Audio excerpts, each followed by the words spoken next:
Hey, how you doing, ladies and gentlemen? This is Mister Sapiosexual, and this is Art for Chain podcast. With my co-host is BheeYou, you already know that's all you gotta do. It's your boy.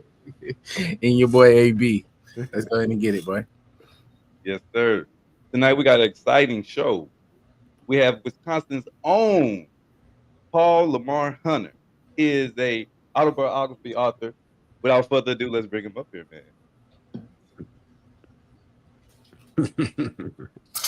What's going on, Paul? How you doing, brother? Hey man, I am excited to be on your show because tonight it's going to be nothing but good news for your audience. I love to hear it. I love to hear it. Oh, okay, okay.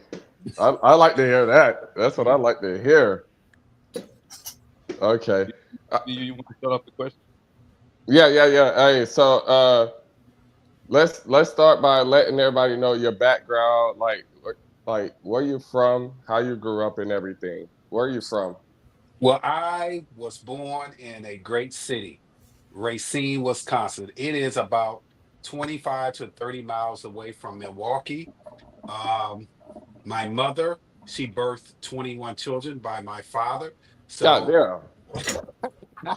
so you can imagine what was going on in the Hunter family home because my father was laying the pipe and my mother was getting a delight. So, Hey, that was a happy man right there. He was happy. it seemed like it was happy hour every night, you know. 17 of us living today. My brothers, 64 grandchildren and 87 great grandchildren. Man, And I'm telling you, it is a blessing to come from a lineage that is growing each and every day. And we are continuing to grow. And we just want to leave a positive impact on the lives of other people that may be listening to this wonderful Hunter family true American story. So with that being said, like how was it growing up with that many siblings? Oh man, it was hilarious because I remember a time on Sundays, mom, dad, my older siblings would get up in the morning at 5 o'clock in the morning and they will start preparing for the big dinner. The big dinner always take place on Sunday. So I was born in 1970. So it was a family tradition in the Hunter family to get up, start preparing for the Sunday dinner. By 10 o'clock, we are marching out the door. Let me say this, we had two station wagons, big family, two Okay. station wagons, and we had a van. Okay. And is in the the back. two the two station wagons, if you remember the Brady Bunch, that's what they had, was filled to capacity. And also we had the van, and the van was filled to capacity as well. So we will march on over there Mhm. to church, stay at church for an hour and a half, and then we coming right back home. And when we come back home, do you know who was trailing us? The Oh, Pastor. past the Yes, pastor. sir. The oh, pastor. Yeah, the oh. pastor. Because back in them days, the pastors will always have an invitation to come to a family's house after church to eat. That's the reason why you see them overweight and fat today. And the pastor will come, he will sit at the table with us, hold hands, pray. After we pray, we'll dig in and eat. And if the football season was on, we will watch the Green Bay Packers and enjoy the conversation, enjoy the football games. So all of my siblings and mom and dad, they were all Green Bay Packers fans. I was the only child that became a 49ers fan.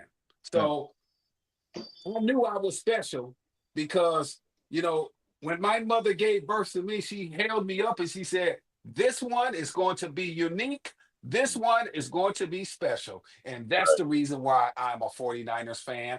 and all of my siblings are Green Bay Packer fans. So did you, with that being said, did you have a lot of fighting going on during football season?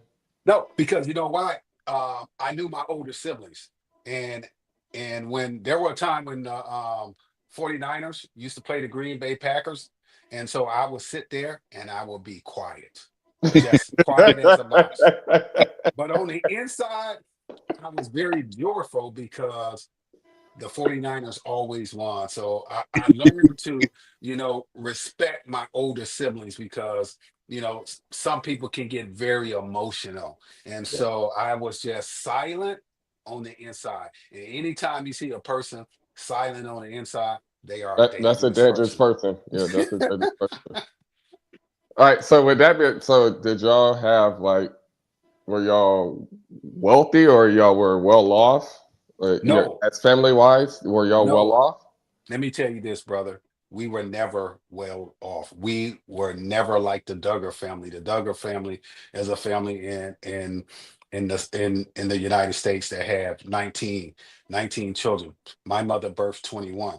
We were never well off. But what we had back in them days were people in the community, people in the neighborhood. And let me say this. The city of Racine, Wisconsin, families that lived there, people in our community always provided for the Hunter family. Always provided. I remember a time, my brothers, we did not have a Christmas tree for Christmas. We did not have toys for Christmas. But you know what? A knock at the door always revealed unexpected gifts from Hmm. unexpected people. They Yes. always came to our aid when we were down and out. And that's the reason why my brothers and sisters today is givers to the community because somebody gave to us. Right. I love. I want to piggyback off that because I like to say that too. If I ain't got nothing, I call it being rich in people. Yes. I might not got it, but somebody who care about me got it, and they'll give it to me. And then if vice versa, I give it back to them. I'm rich in people. I might not got all the money, but I'm rich in people. I definitely understand that. So, your dad did most of the work. Yes, my dad worked two jobs. He worked for Case Manufacturing Company in the morning. He did 8 hours. After he got off work, he will go to his second job working for Bell City. My dad was a worker. He provided for his family. My mother just worked a part-time job, probably about 4 hours a day, because she always wanted to be home to Right. raise us. And so Yes. my dad was a provider. He went out, he worked extremely hard. He did what he had to do. I guess he said, if I laid a pipe, that means that I have to pay. And he paid. He paid. He paid. And if I He, light a pipe, I gotta pay the lights. Yeah. yeah. Like. I like that. Yeah. So my dad and mom, and I tell this to people all the time because I hear people complain about their mom, about their dad, their relationship. Listen, let me say this: parents are not perfect. Yeah. You can only give. You can only give what you have. Right. And my mom and dad wasn't perfect, but I tell you this, they were the perfect couple that God put together because she birthed 21 natural children. Just imagine birthing 21 children. Do you know it took my mother 15 straight years? That means that it was back to back to back to back to back to back. She won more championships than Michael Jordan, than Magic Johnson. You understand? That's big fact. Bill Russell won 11 championships. My mother stayed pregnant for 15 straight years. She is a true champion. This is true. And when you look at it, like she's stronger than daddy. Because for Yes. her to go through that, she's stronger than daddy. Yeah. Yeah. It's like, I was reading in Women magazine.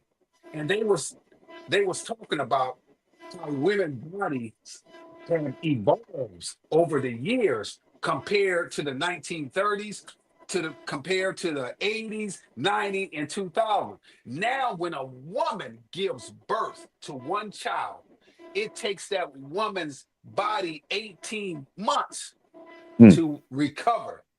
Now, just imagine. My mother gave 21 children, stayed pregnant for 15 years, every fucking 6 weeks. Yeah. When that womb was healed, my father was right back up in it. Yeah. Why do you think that though? What changed between then and now? I think a lot of it has to do with our foods that we eat, Yes. and also women don't take care of themselves, and a lot of men don't take care of themselves. They're not being active Yeah. physically. So that changed the foods because we grew our food. Yeah. We rarely went to the store. We will always grow our foods in our backyard, and sometimes mom and dad will go to the farm and see Mr. Johnson and Mrs. Johnson and Mr. Johnson, and will say, Mr. Hunter, y'all can go out there and get what y'all want. Because you got all them kids. So get what you got. Get it and get it and take it home. So God has always had his hands on our lives.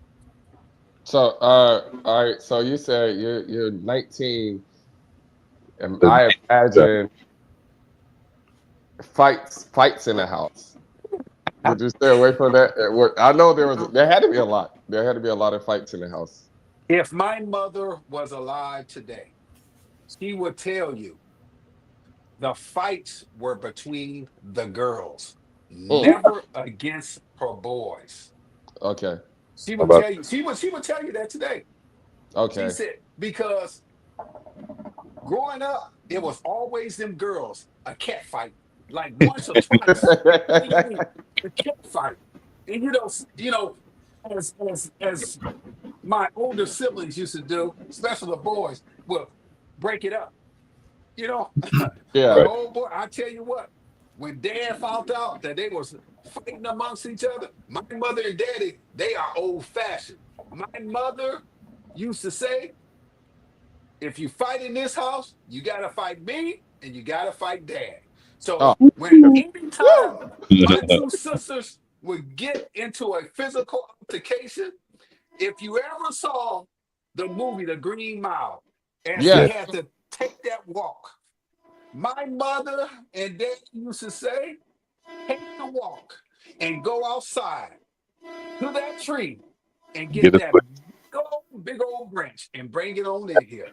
Yeah. And when they would bring that branch in, mom and dad would say, now go take it and put it in the bathtub and run some water on it so it can soak. Once it's soaked up in there, they will wait until you sleep, sound asleep. And wear your ass out. Will come in there and wear you out.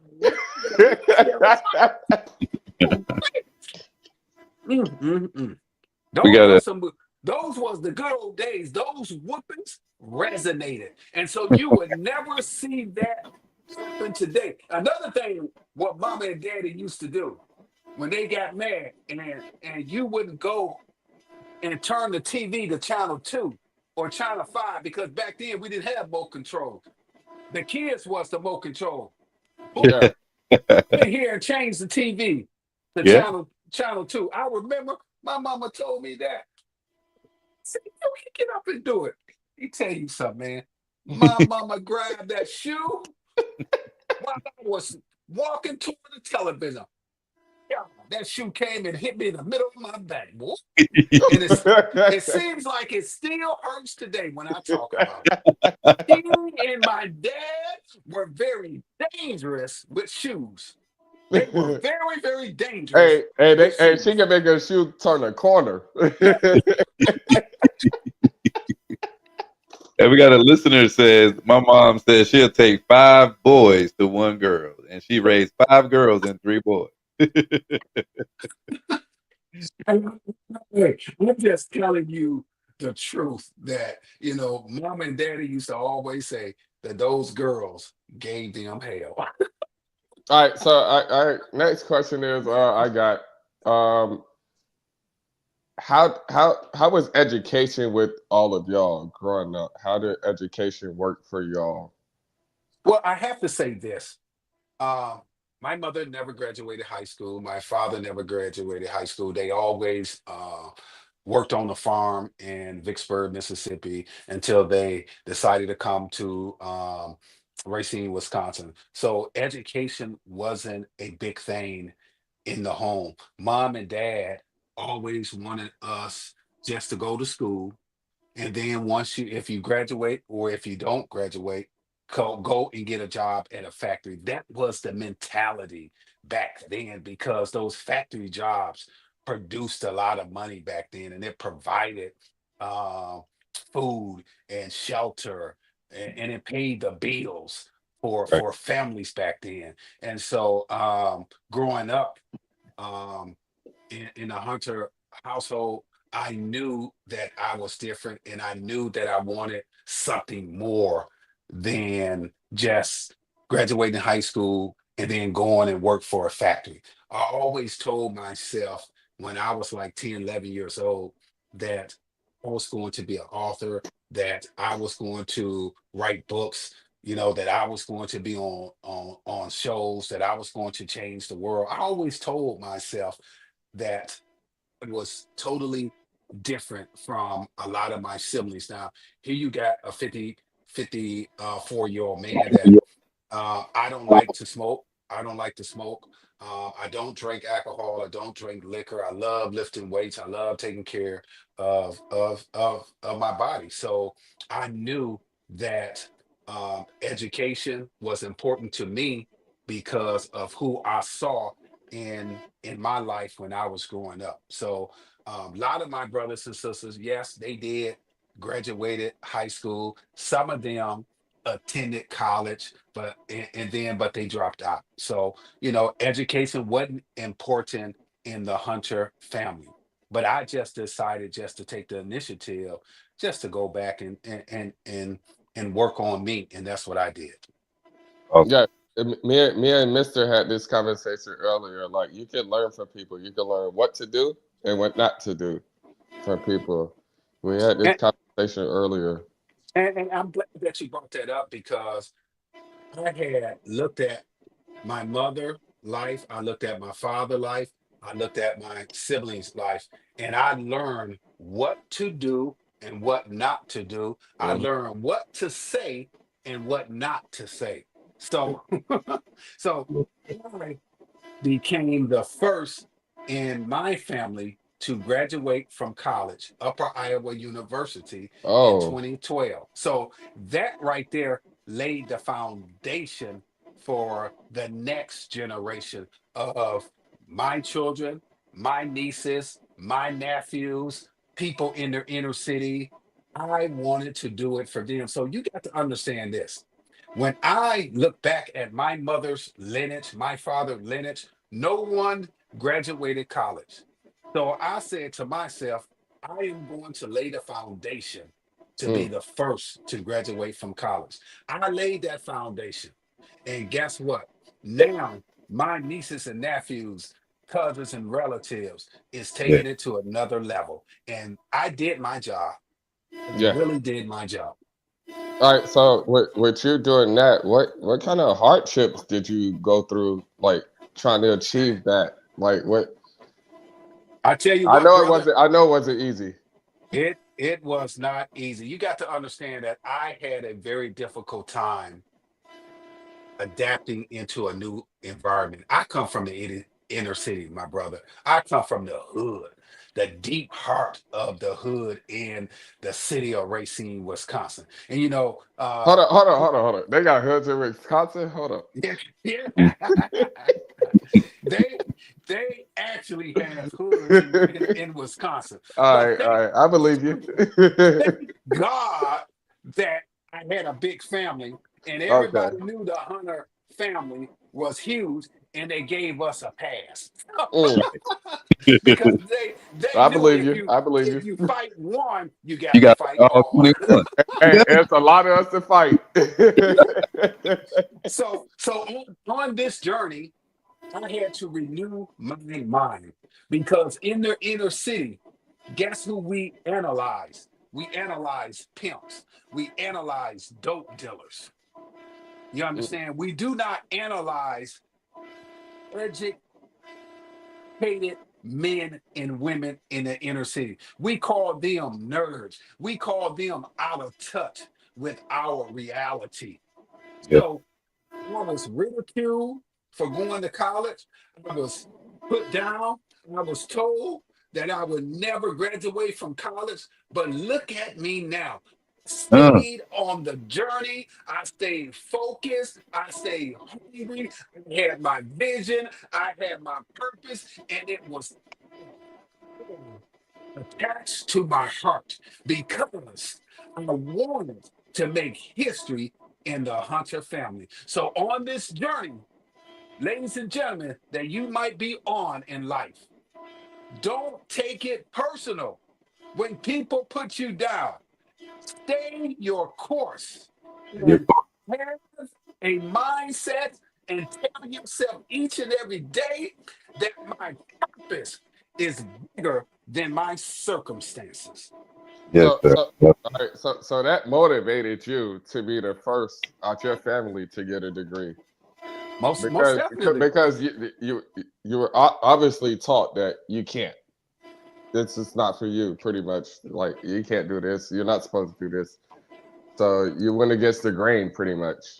Most definitely, I went against the grain. You got to understand that I was a very scared, frightened young man. Yes. When I was growing up, man, I had like a speech impediment. And I used to couldn't say the word hamburger. I used to say Hermburger. Hey, you said it good just now, though. I know. And my sisters and brothers used to get on me and tell me, you have to tune your ear to listen.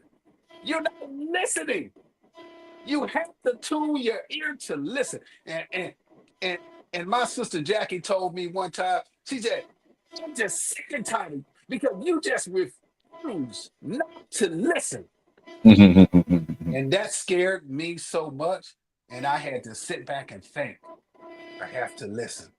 So then I began to change and I began to listen to what people are saying. And if I couldn't say that word, I would ask them, could you repeat that word again? Because I'm trying to tune my ear to listen.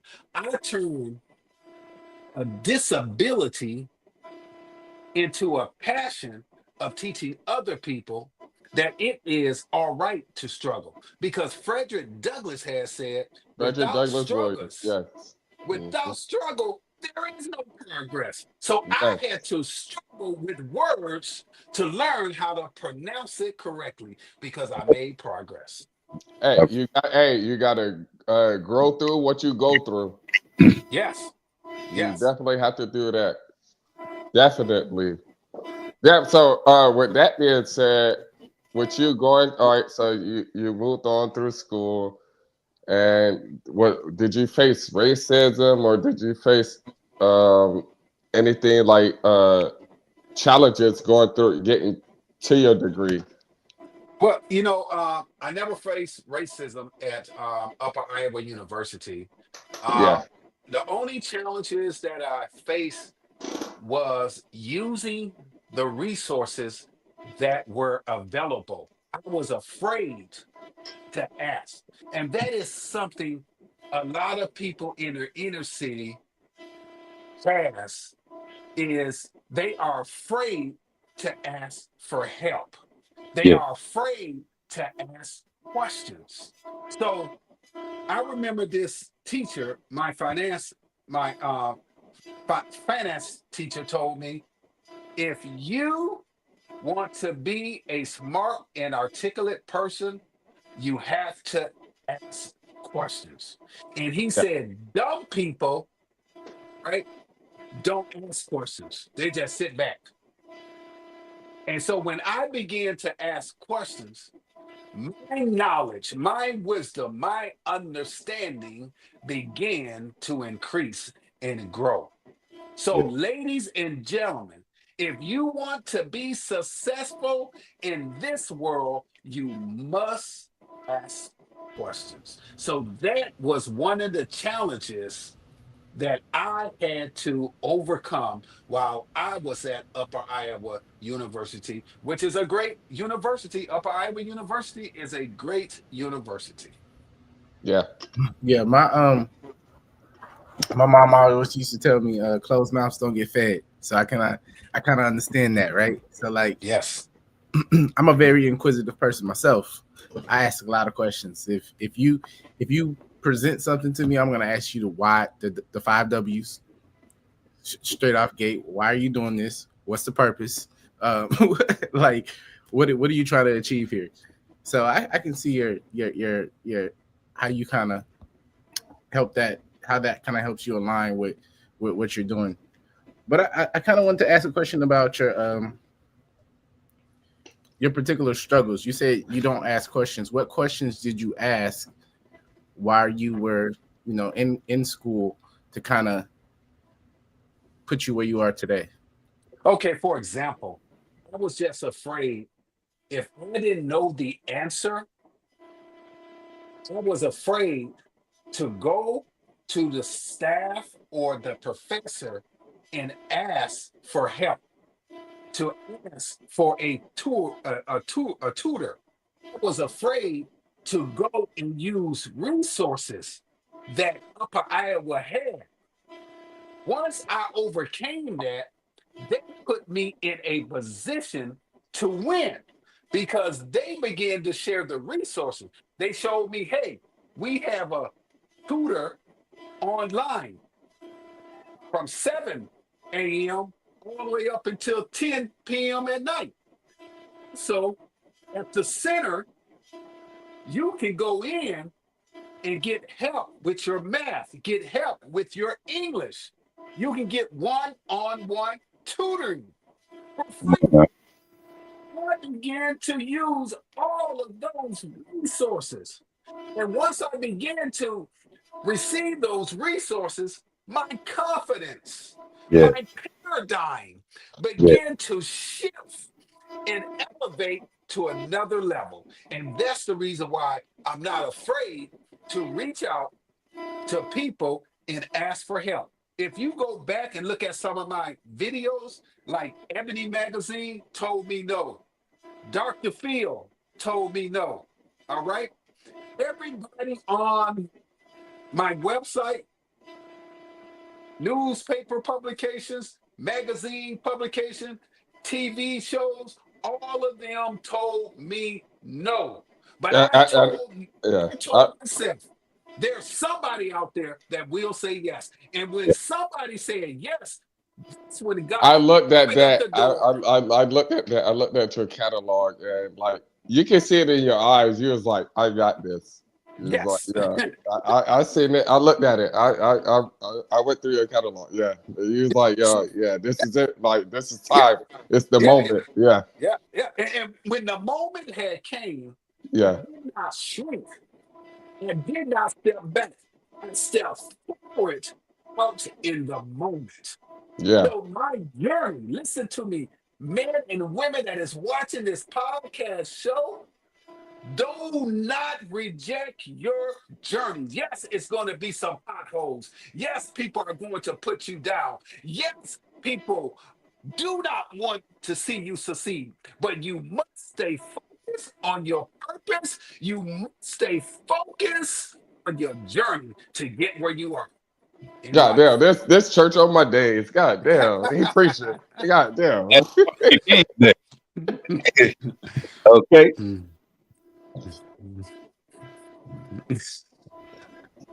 We got Mad Hatter says, I noticed the Trump hat with the inauguration happening with all the things and the tech giants and the attendance. Do these modern day Robin Barons raise causes for concern? Let me respond to that question. I think that we have to give Trump and his team a chance. Now, as an African American man, I'm being interviewed by 3 African American men also. We have experienced racism. We have also experienced injustice. I want you to think about something. Here's a white man that got caught up in the system. In the system. When have you ever seen a former president get prosecuted like him? This man was thrown in the dirt. All of his celebrity friends had turned on him. And if you go back and look at some of the videos in the 1970s, he was hanging out with Muhammad Ali, Sugar Yes. Ray Leonard, Mike Tyson, Snoop Dogg, Tupac. Yeah. He even financed, a lot of people don't even know, Diddy. Right. He was around Biggie. He was around all the celebrities, all of them, but he was called a racist. He was called a racist. I'm telling you, Hey, you know what he said? He said if I was to run for president, I would run through Republican because they're stupid. yeah, he did say that. He said that He did say that. a He long did time, say a that long time ago. a long, long time ago. Yeah. So you have to give Trump credit because when he was coming up, he was a Democrat. Then he switched to a Republican. He was going back and forth. This is what I'm trying to say to you guys. There are some people you do not want to invite into your home because then you are going to feel comfortable and start telling your dirty secrets. Yes. And That's they deep. told Trump their dirty secrets, the Democrats and the Republicans. So Trump got them all He handcuffed. using it. Yeah, he He's using it. using it against them. And he's Hmm. saying, you're no different than me. But Hmm. then they made it personal when they went after him because black people and Hispanics people were saying, hold up, something is wrong here. Here you got a white billionaire man in the Department of Justice is coming after him. The same way they came after men, white men, and Hispanics. Now they coming after him. Yes. Hmm. That Yes. is an indication that if they can come after him and prosecute him, guess what? They really gonna come after us if they would have won. It's the Yeah. truth. So my head, it says Trump is 2-0 against women. That's what it says.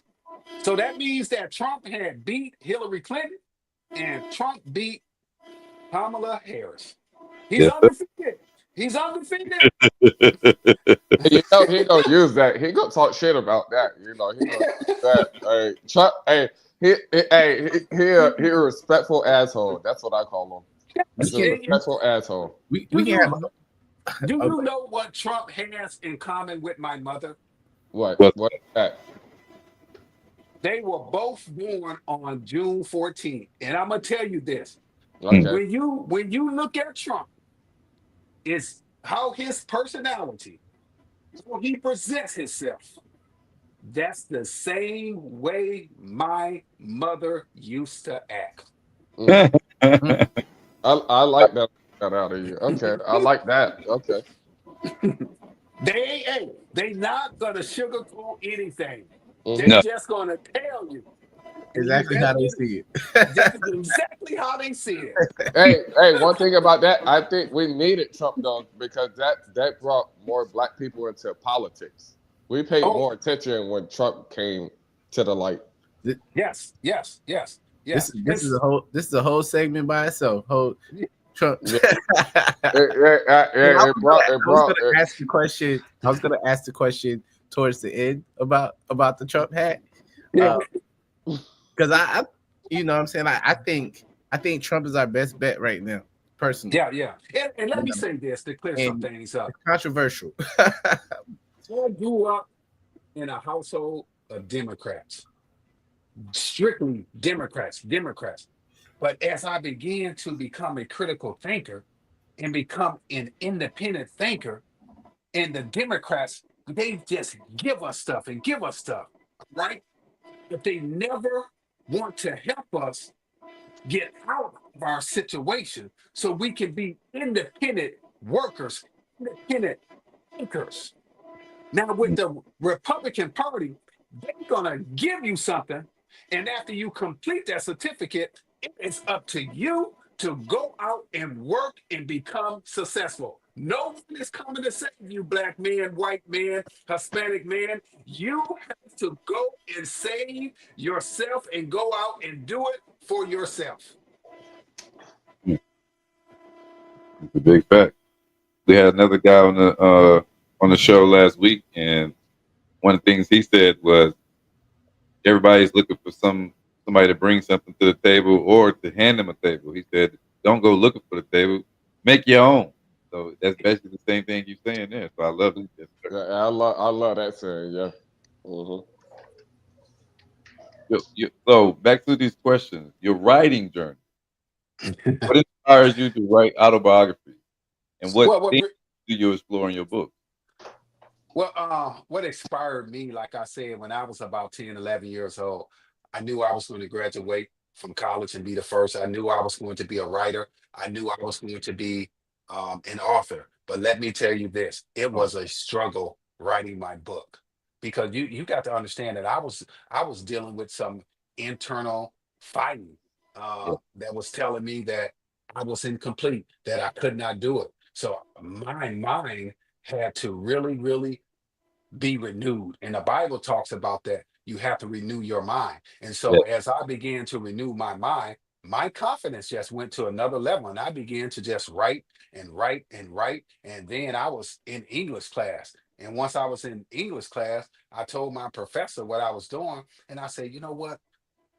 I'm writing this book, but I'm going to need you to edit the book for me. And she said, okay, I would edit it for you. And so once I gave her the manuscript, she told me, she said, let me sit down and talk to you. She said, you know, you took my English class. And she said, when you took it, you were a horrible writer. Love those feedback. And she said, do you know how many mistakes you had in this book? And I said, no. Can you tell me? She said, you only had 150 mistakes. Wow. That's it. And she said, she said, I marked it in red. And so when she began to mark it, everything was in red. And she said, now you can go back and correct it yourself.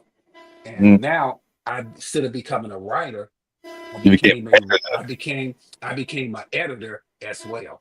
yes, sir. Yes, Oh my sir. gosh, I love that. Love Hold the fuck up. Yeah, I love that. Yeah. Okay. I So love so in your answer, you said something. You said that you knew at 10 years old that you wanted to be a writer. What at 10 years old told you that you wanted to be a writer? Because you don't really hear that most from kids. When you ask kids what they want to be, it's always, an astronaut or fighter fire, a policeman, or army. So what at 10 years old told young Paul, that he wanted to be a writer? Because I always, like I said, I always struggle with words, pronouncing words. And so I told myself, you know, struggle. Yeah, I struggle, but I would love to be a writer. I want to become a writer. I want to use words to change people's life. And I'm doing it today. I'm really doing it today because when people listen to this interview, they are just changed. They are taken aback because I went against the odds, my brother.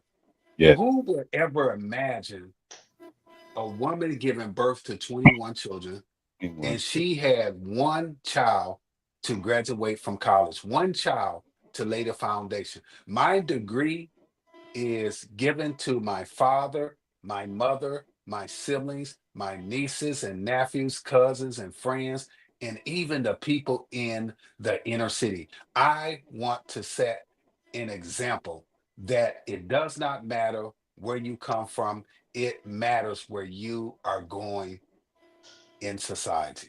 I got to step in with one question real quick.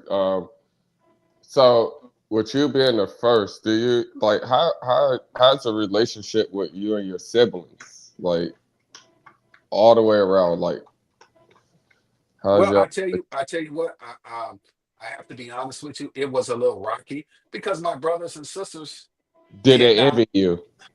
they did not like some of the things in my book. They did not like, Yeah, because I'm a straight and honest person.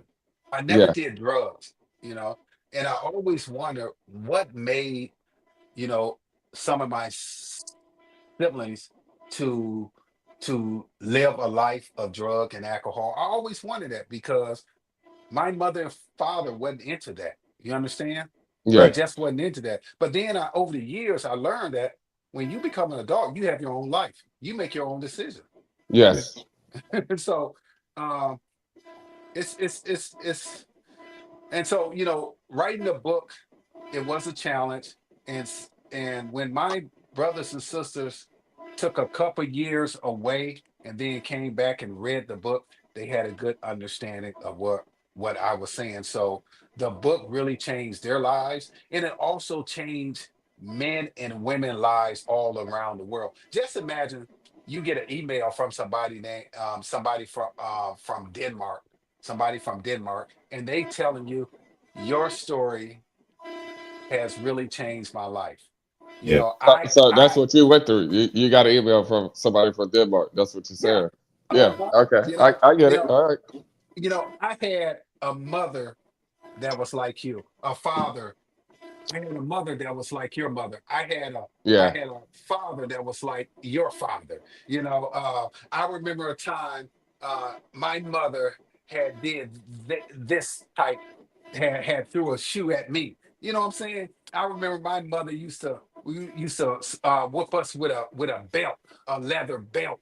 It's just those little things, and then the Sunday dinner, and then um, in the backyard playing kickball, in the backyard playing volleyball, in the front having us run against each other to see who is the fastest in the yeah, family. competitive. Yeah, Yes, yeah, yeah, yeah. So, that's a strong word. you Yeah, get so many people from all over the world, want to email you and just have a conversation with you. And so, the book, my book, No Love, No Charity, The Success of the 19th Child, it is available at Barnes and Nobles, um, Amazon.com. Also, I want to say this to you guys. That book was written in 2012. Do you know that book is still selling today? And it has been adapted into a screenplay. And 2 years ago, I signed a deal with Tail Flick Pictures. So one day, you guys will be taking your wives or girlfriends to go see the movie, the Hunter family movie, and you're going to be shocked with what is going to say entailed in the movie. my brother, I'm proud of you. I'm fucking proud of you. I like that. I'm proud of you. I'm Thank you, proud of thank you. you, bro. I So, like that. That's what I like to hear. I'm proud of you. Like really, I'm really proud of you. so how did your unique family background influence your writing style and the story that you came up with within your book? Well, the family unique style, I came from a family that was filled with drama. So if you ever um, Google a story about me, Ebony Magazine did a story about me, and the title was Rooted in Drama. Rooted in drama. So my life growing up was rooted in drama. Right. And so my writing style was about my life in drama and turning that drama into prosperity and Yeah. turning that drama into peace and turning that drama into love. And Yeah. so now I am a person that writes out of love, that writes out of joy. Awesome. I love that. That's a great answer too. So, can you share a memorable reaction from readers who touched your story? Like you said that your siblings were a little standoff by at first, and then they took some years and actually thought about what you read, and they were able to, have better response to your book. So then you also spoke on people who said, "Oh, my mom was like this," or "My father was like that." So, is any other moments that you can just think of that was like that stuck out? Yeah. I think that I'm a father of four. Um, the relationship with my mother, excuse me, the relationship with the mother of my children. I talk about that. My relationship with my children. That's the reason why I'm here in San Antonio, Texas, is because the mother of my children moved my kids down here to San Antonio, Texas, and so my father died when I was 8 years old. So I've always been attached to my kids. And I always told myself that when I have kids, I'm going to do whatever that needs to be done. And when she moved my kids down here, I was in college. And it was a struggle for me because I had so many years with my kids. I was there. I did homework with them. I picked them up for school. I was their basketball coach. I was their, the football coach. I was their motivator. You understand? I even used to tell them, I'm gonna turn your weaknesses into your strength. You Yeah, understand? And I yeah, saw I saw how my two daughters, they were strong in English, but they were weak in math. I saw how my son was very strong in math, but weak in English. You see what I'm saying? yeah, So, Yeah. absolutely. I enjoy teaching my children. And now that they are in their 30s and 20s, and seeing them just taking the initiative to constantly learn on their own, is because I laid the foundation Yeah, that education is important, and no yeah, one has to push them. They just going to go and do their own research and make a solid decision. I love that. Love that. Uh, Future aspirations. Go ahead, BU. all right. With that being said, you damn. So you had to be strong early. You lost your dad at 8. Yes, I lost my dad. First, I lost my brother in at the age of 7 uh, in a house fire, and I'm going to explain that. Uh, it was a house fire that happened in 1976, and so my brother Michael, he's still dealing with a lot of trauma today in his 60s because of that house fire. He was able to get everybody out except my brother Thomas and me, and so the fireman was upstairs on the second floor. He had me on his shoulder, and they was trying to revive my brother. And he said, "Hey, I have a pulse." So, and the fireman told him, "Hey, we got to get out of here. We have to get out of here." So, as we began to go downstairs, fire was consuming everywhere. My mother was born in Vicksburg, Mississippi, so she's very old fashioned. My mother used to have 3 garbage cans. One was filled with sugar, the other was filled with flour. And so they took the contents out, placed my brother in and placed myself in, ran through the fire, and then right out the door. They rushed us to the hospital. A couple of days later, my brother passed away, and I survived.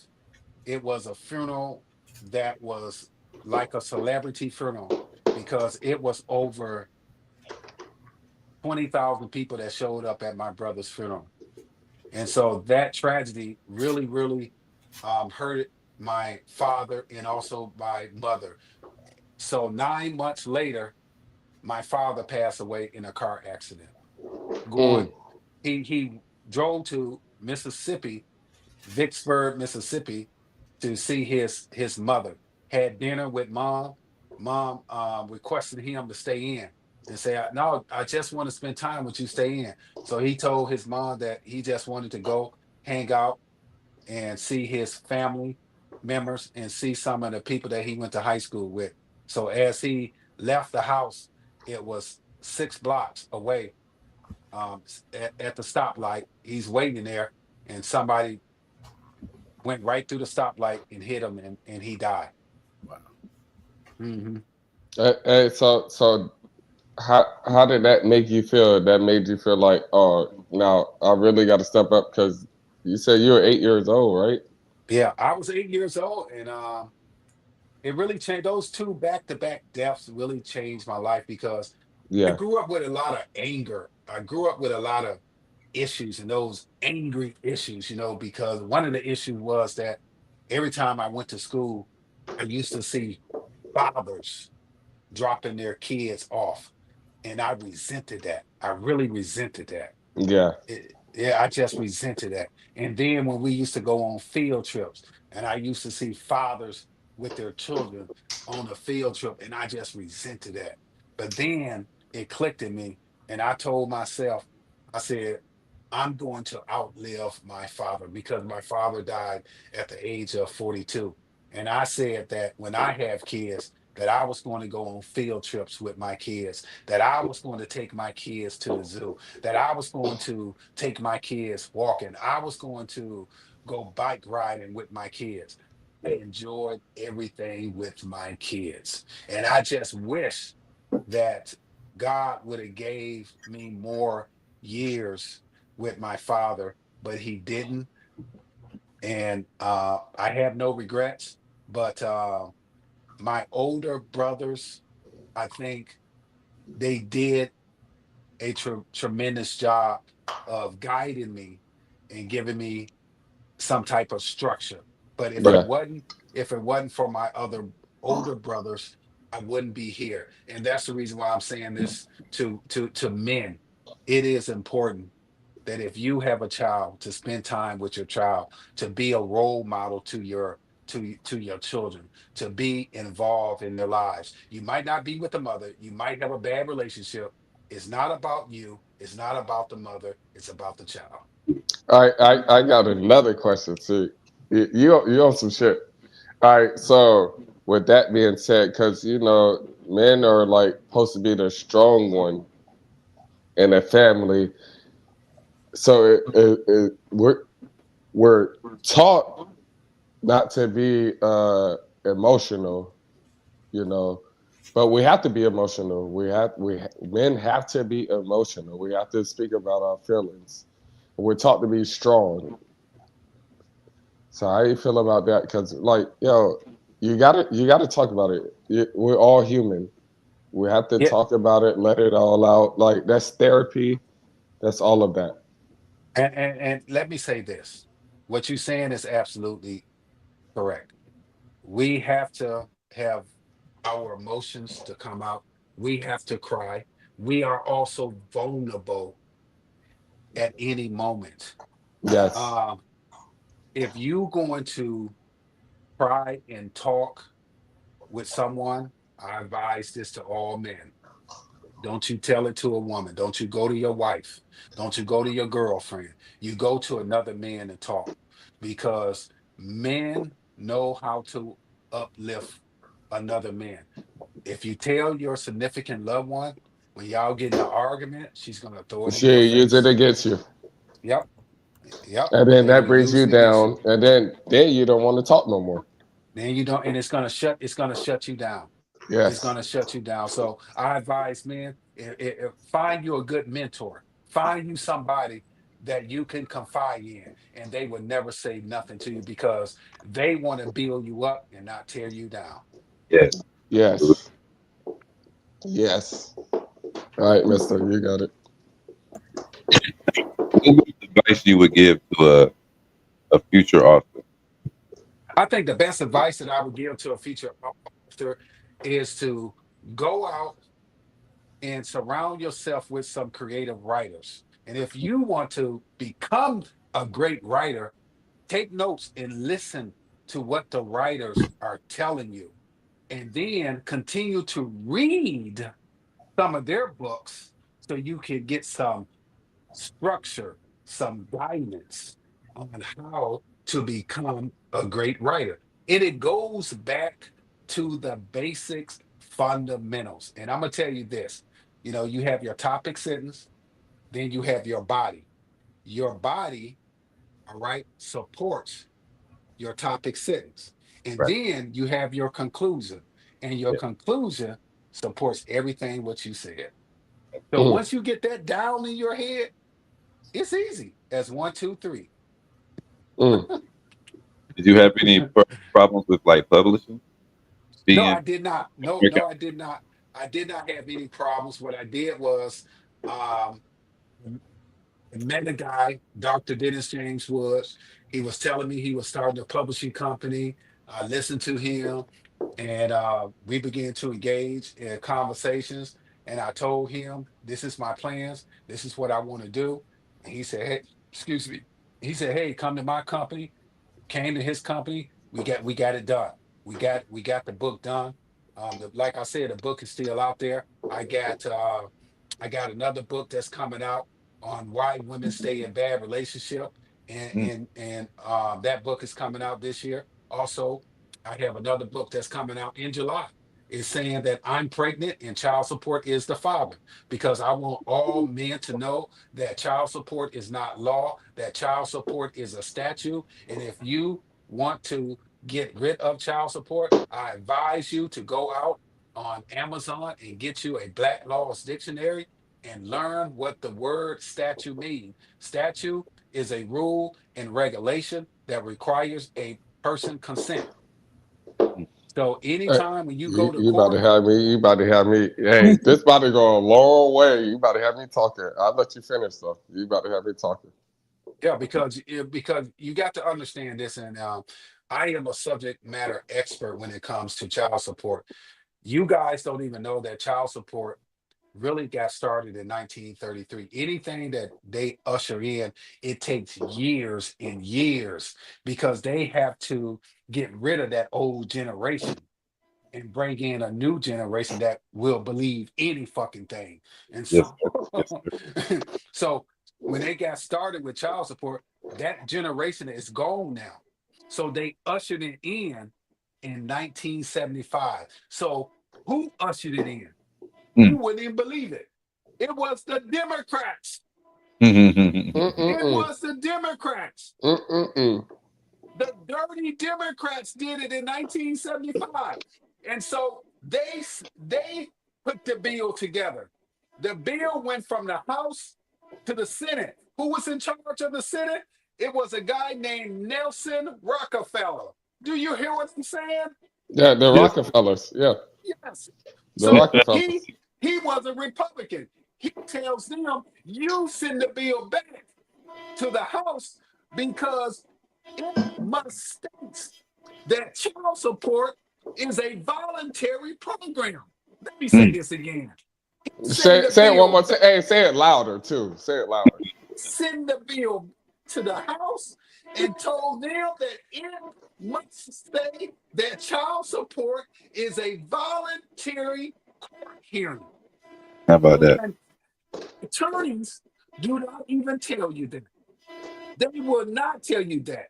An attorney can be handcuffed from the front and he can get your case dismissed, but he cannot do it because he will lose his bar Mm. license if Mm. he gets your case dismissed. So you have to basically do it on your own. Yeah. That's why I'm telling men today, listen, it's not your fault that you are in the child support program. Males, listen to me. Males that was born was put in the child support program. Put Mm. you in the child support program. Your mother put you in the child support program when she went to go give labor.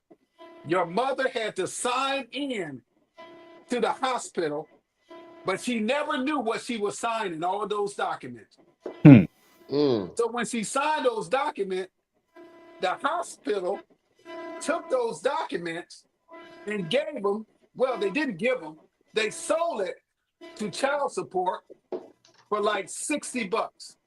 So child support sits back and say, okay, we got Paul Lamar Hunter, born in 1970. Okay, we're Yeah. going to wait on him to have kids, and then we're going to get him. Dang. And that's Oh, what they do. All So right. So you said child support is very deep. Child support is very corrupt. and all your politicians, listen to me, brothers and sisters, your Republicans, your Democrats are corrupt because child support takes in $32 billion a year. $32 billion a year. And they use some of that money to pay off your Republicans and Democrats, to pay them off to shut their damn mouth and not say a word. Hmm. I see on this next. So child support is a federal program. Child support is under the Social Security Act. So when you go to the Social Security office and you go to the Social Security website, just look up the Act, Child Support Act of 1975. It will tell you it's underneath the Social Security Act. So Social Security is a federal program. Anytime you hear the word federal program, it's a voluntary program. Anytime you hear the word program, federal program, it's going to mean you must volunteer for this program. I never went down there to sign up for any of their services and never will. But I was able to take them all the way to the United States Supreme Court and got my case dismissed. And do you know them motherfuckers are mad at me?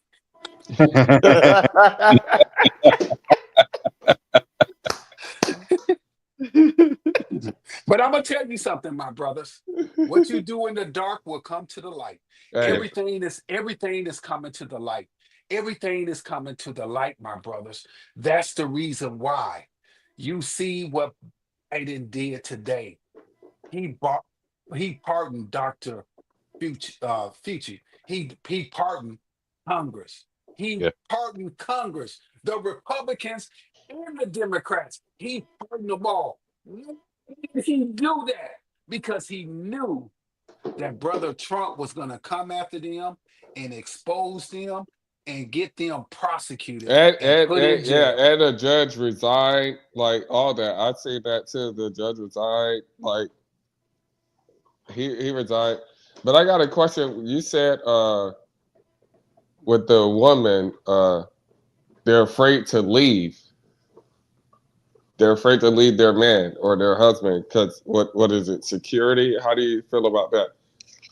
Well, I tell you what, that's the reason why I have my book coming out. Why women stay in bad relationships. Yes. One of the reasons that I found out women stay in bad relationship is because the number one reason is finances. Yes. They don't have a job. The man is the provider. All right. They have a lack of education. You understand? And they don't know how to do anything else but cook and clean.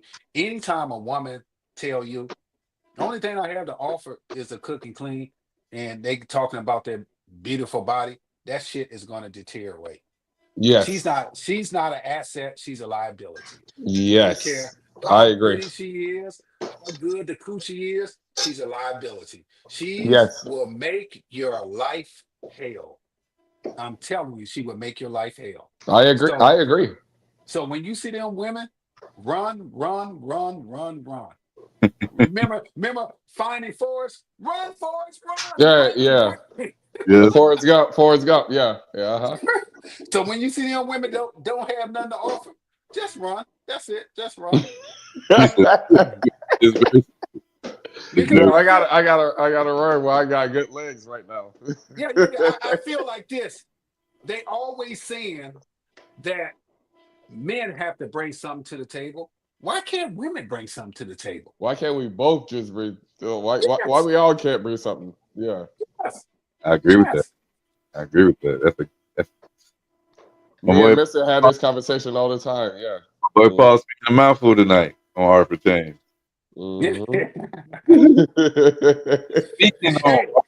Speaking on Harper James, in what ways do you believe storytelling through your autobiography can contribute to social change? Oh man, let me tell you something, dude. I grew up poor. I really grew up poor. Mom and dad struggle with bringing in money to pay the bills, and I think that it can bring social change if people read the book, Yeah. especially when it's dealing with finances and bringing in food and making sure that your household has adequate, sufficient food and making sure that the bills are paid. It would teach people that they have to be responsible for their household, and you do what you have to do to survive. Let me tell you something, my brother. You looking at a guy that been beat up and built up. You're looking at a guy that stayed at a homeless shelter while in San Antonio, San Antonio, and it didn't bother me a bit. You understand? Because I understand that it's not how you start; it is how you You finish. finish. Yes. Yeah. I love that. So so that just bring me right into my next question. What message would you convey to a young person who may feel limited in their circumstances? I think the best message when you see people that are limited in their circumstances, what they need to do is to go and knock on doors. Go see a pastor. Yeah, You understand? Because the churches have a lot of resources and yeah, they can basically guide you in the right direction. So that way you don't have limited resources. And that's a right. lot of people don't know how to pick up the phone, cell phone, pay phone, and dial 211 because 211 is going to give you the resources that are available in your city. Just pick up the phone and call 211. If you need housing assistance, they have it 211. If you need your electricity bill paid, call 211. If you need food in your home, call 211. They would call the organization on your behalf, and within hour or two, somebody will be knocking on your door um, and leaving food on the outside for you. So you have to use your resources. Go to the public library. Tell the librarian, "Hey, this is what I'm struggling with. What can what can you assist me with?" Right. They have some assistance there that can guide you and put you in a winning situation. I'm But you glad you. cannot be afraid to ask. I'm glad you said that because um, you brought up God, but some people don't believe in him, and they're going through shit. There's atheists that they don't believe in it. So I'm glad you already explained it. So I'm glad there's other people, other ways you can go to reach out to for help, pretty much. Yes, yes. Because there's people that don't believe in God, but they still need the help. And you can't push God on anybody. You just got to believe. Hmm. Yeah. Yep. And I love that you said that because I learned something today. I was today years old when I found out that you can dial 211 for resources and help in your community. So thank you, Mr. Paul Hunter, for letting us know Yes. that. You talk about your future books that you have coming out. Is there anything else that you want to dab into other than writing? Well, like I said, 2 years ago, I signed a movie deal, and this movie deal is going to shock people. I'm just blessed that God took me on this journey, kept me focused, kept me hungry, kept me to to constantly say that my purpose is bigger than my circumstances because I would never imagine a guy from a big family to get a movie deal, a guy from a big family to meet Dr. Phil, a guy from a big family to meet Vivica A. Fox. You understand? A guy Yes. from a big family that will be published in Ebony magazine twice. You understand? And now I'm getting ready to be published in Essence magazine. It's just amazing, dude, because you know I'm still pushing, and people still need something to motivate them. They need something to impact their lives so they can take themselves to the next level. And my story is so remarkable. It will impact your heart, your soul, where you will want ample change immediately into your life.